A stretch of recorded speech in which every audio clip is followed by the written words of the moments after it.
अगली हेडिंग पढ़ने वाले हैं, वेरी इंपोर्टेंट हेडिंग है। वो उस परिभाषा का नाम क्या है जो पढ़ने वाले हैं, वो है बेटा हमारी मोल अंश। क्या है? मोल अंश। तो अगली हेडिंग बेटा डालेंगे मोल अंश। मोल अंश लिखा हो सकता है बेटा, इसी को हम क्या बोलते हैं? इसी को बोलते हैं मोल प्रभाज। इसी को हम क्या बोलते हैं? मोल प्रभाज। और इसी को बेटा हम क्या बोलते हैं? अणु भिन्नांक। क्या बोलते हैं इसी को? अणु भिन्नांक। तो ध्यान रखना है, तीनों को बेटा एक ही नाम है। तीनों को बेटा एक ही का नाम है। चाहे मोल प्रभाज बोल दें या मोल अंश बोल दें या अणु भिन्नांक बोल दें, बात एक ही होगी। ठीक है, क्योंकि बेटा कई भी शब्द बेटा हम बार बार मोल प्रभाज बोलते हैं और कहीं मोल अंश बोलते हैं, तो ध्यान रखना किसकी बात कर रहे हैं, बात एक ही है। चाहे मोल प्रभाज बोल दो चाहे मोल अंश बोल दो। क्या है परिभाषा इसकी? देखो मोल अंश की परिभाषा कैसे होगी। देखो सबसे पहले हम क्या लेंगे? एक बिलियन लेंगे और उस बिलियन के अंदर हमें चेक करना है किसी विशेष घटक का मोल प्रभाज। कैसे निकालेंगे? तो हमें निकालना है, जैसे हमने लिया एक बिलियन और बिलियन किससे मिलकर बना है? बिलियन मिलकर बना है विलेय प्लस विलायक से। तो यहां पर बेटा हम जैसे एक पात्र ले लिया हमने, यहां हमने क्या ले लिया? एक पात्र ले लिया। ठीक है, और इस पात्र के अंदर बेटा हमने क्या लिया है? हमने लिया इसके अंदर बनाया एक बिलियन। अब वो बिलियन किससे मिलकर बना होगा? तो वह बिलियन मिलकर बना होगा विलेय से, और किससे मिलकर बना होगा? विलायक से। तो मैंने यहां पर ले लिया बेटा कौन? विलेय। यहां पर हमने ले लिया विलेय को, विलेय। ठीक है, और यहां हमने बेटा कौन ले लिया? विलायक। जैसे उदाहरण बेटा मान लो जल तथा चीनी। उदाहरण में मैंने मान लिया क्या ले लिया? जल तथा चीनी, जल प्लस चीनी, एक उदाहरण के लिए। तो आपने बेटा जल तथा चीनी को बेटा जब एक पात्र के अंदर डाला तो यहां पर दोनों बेटा दोनों मिलकर क्या बन जाएंगे? दोनों जब आपस में दोनों का समांगी मिश्रण होगा और वह क्या बन जाएगा? जाके बिलियन। ठीक है, तो एक बिलियन के अंदर हमें क्या बताना है? हमें बताना है विलेय का मोल प्रभाज। हमें बताना है किसका? विलायक का मोल प्रभाज। कैसे निकालेंगे? यानी किसी भी विशेष घटक का मोल प्रभाज बताना है। किसी भी विशेष घटक का हमें क्या बताना है? मोल प्रभाज बताना है। तो मैंने मान लिया जो विलेय लिया है, विलेय हमने मान लिया ए लिया, और विलायक को हमने बेटा क्या मान लिया? विलायक को हमने मान लिया ये घटक ए ले लिया, विलेय का घटक मैंने मान लिया घटक ए ले लिया, और विलायक का जो विलायक लिया है उसको हमने क्या मान लिया? इसको लिया हमने घटक बी। तो विलेय को हम किससे लिखेंगे? घटक ए से, और विलायक को हम किससे लिखेंगे? घटक बी से लिखेंगे। क्लियर? तो हमें क्या करना है? यहां पर जो परिभाषा है, क्या परिभाषा है? जैसे मुझे विलयन में किसी भी विशेष घटक का मोल प्रभाज बताना है, तो उस घटक के मोलों की संख्या, उस घटक के मोलों की संख्या तथा विलयन में उपस्थित जो घटक हैं, इस विलयन के अंदर उपस्थित जो घटक हैं, उन घटकों के कुल मोलों की संख्या इनके अनुपात के बराबर होगा क्या? मोल प्रभाज।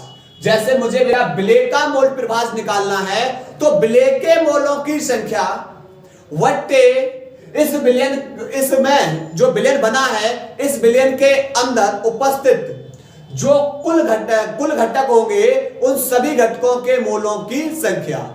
ठीक है, जैसे मुझे निकालना है बेटा विलेय का मोल प्रभाज। मुझे किसका मोल प्रभाज निकालना है? मुझे निकालना है विलेय का मोल प्रभाज। मोल प्रभाज इसे बेटा चाई ए से लिखेंगे। किससे लिख लिया? चाई ए से।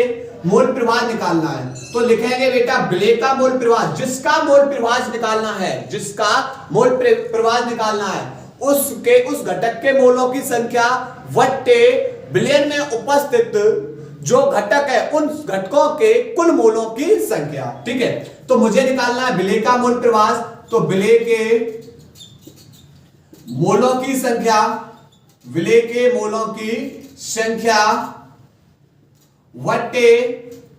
अब यहां पर विलयन में कौन कौन से घटक हैं? एक तो हमारा विलेय है और कौन है? विलायक।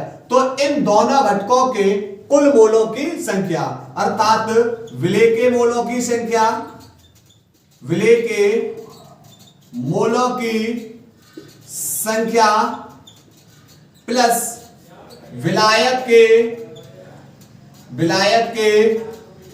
मोलों की संख्या, प्लस विलायक के मोलों की संख्या। तो मोल प्रभाज को बेटा हमने किसे लिखा? चाई ए से। तो चाई ए बराबर विलेय के मोल। मान लिया जो विलेय के मोल हैं, मोल को हम किसे लिखते हैं? एन से। मोल को हमने किसे लिखते हैं? एन से। पर हमें विलेय के मोल पहचानने हैं। तो यहां पर विलेय के लिए हमने बेटा घटक किससे माना है? घटक को ए से लिखा है। तो यहां पर हम यहां पर क्या लिख देंगे? N A. एन का मतलब यहां पर मोल है। एन का मतलब क्या है? मोल है। और ए का मतलब यह बता रहा है कि किसके मोल हैं? विलेय के मोल। बट्टे विलेय के मोलों की संख्या किससे लिखेंगे? एन ए से, प्लस विलायक के मोलों की संख्या। और विलायक के मोल को हम किससे लिखेंगे? एन से।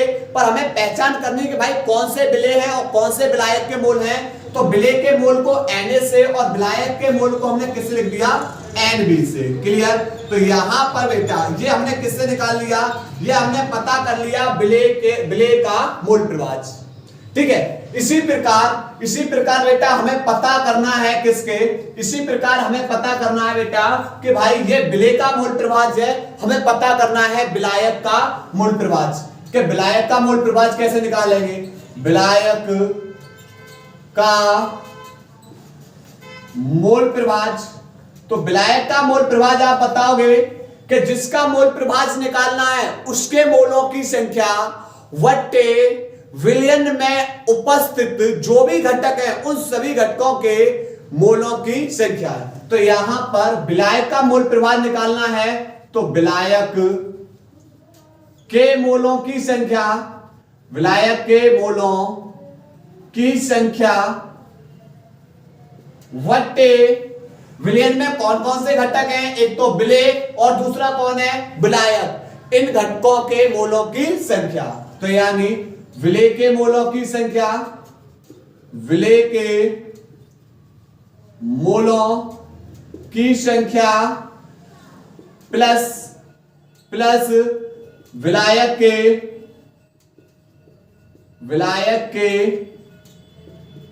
मोलों की संख्या। अर्थात बेटा इसके मोल प्रभाज को कैसे लिख लेंगे? चाई बी से।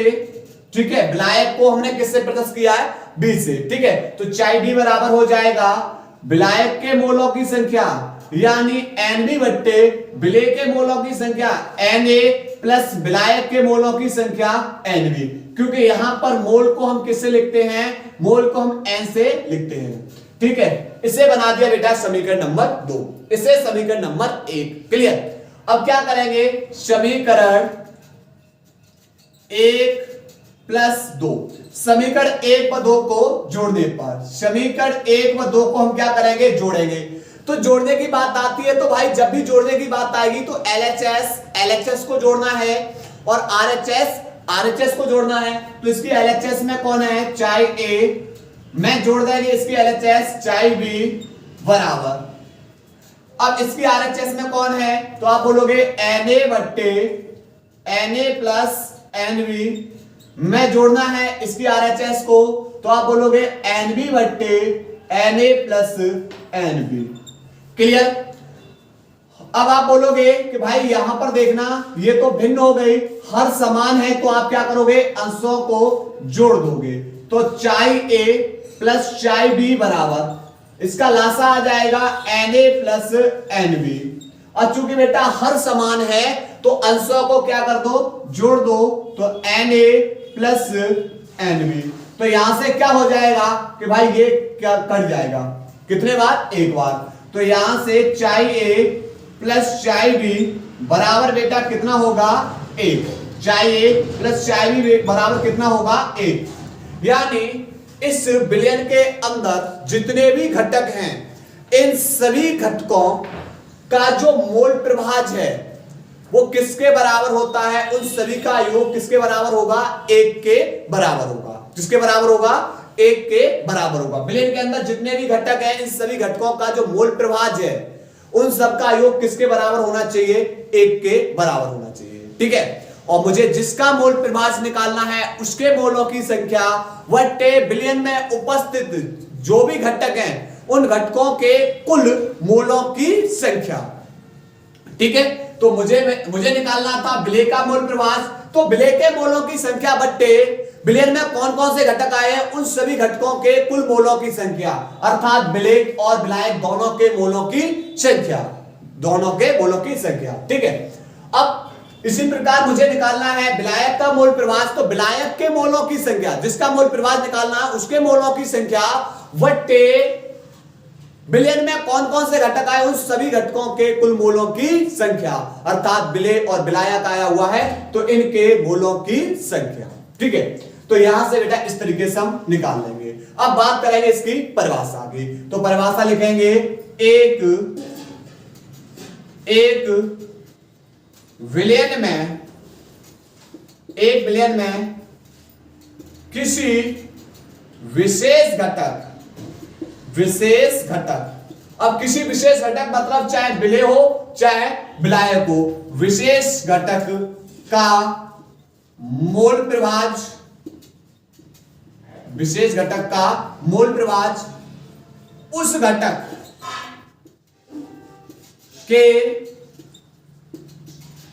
मोलों की संख्या, उस घटक के मोलों की संख्या तथा विलयन में उपस्थित घटकों के कुल मोलों की संख्या, घटकों के कुल मोलों की संख्या के, घटकों के कुल मोलों की संख्या के अनुपात के बराबर होता है, के बराबर, अनुपात के बराबर होता है, बराबर होता है। ठीक है, ये किसकी परिभाषा होगी? यह परिभाषा होगी हमारी मोल अंश की। ठीक है, एक विलेय में किसी विशेष घटक, कौन? किसी विशेष घटक का जो मोल प्रभाज होगा वह किसके बराबर होगा?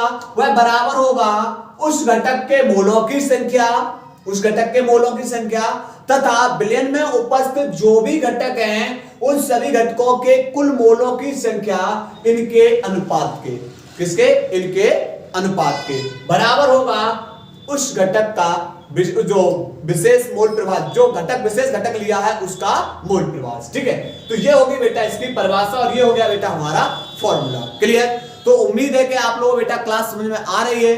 अब हम पढ़ने वाले हैं वह पढ़ेंगे संबंध, कि भैया मोलरता का नॉर्मलता से क्या संबंध है, मोलरता का मोललता से क्या संबंध है, मोललता का मोल प्रभाज से क्या संबंध है। ये संबंध भी बेटा हम पढ़ने वाले, बोर्ड एग्जाम की दृष्टि से महत्वपूर्ण टॉपिक है। ठीक है, और क्लास आप लोगों को बेटा समझ में आ रही होगी और उम्मीद करते हैं कि आप लोग बेटा जितना ज्यादा मेहनत करोगे रिजल्ट अच्छा आएगा। और आप लोगों को क्लास अगर अच्छी लग रही हो तो प्लीज आप लोग कमेंट बॉक्स में जरूर बताइएगा, ताकि हमें भी पता लगे बेटा कि हम आप लोगों को सही से पढ़ा पा रहे या नहीं पढ़ा पा रहे। ठीक है, आप लोगों के समझ में आ रहा है या नहीं आ रहा है। ठीक है, इस चीज का बेटा सजेशन आप लोग कमेंट बॉक्स में जरूर दीजिएगा। ठीक है, नोट करो बेटा इसको।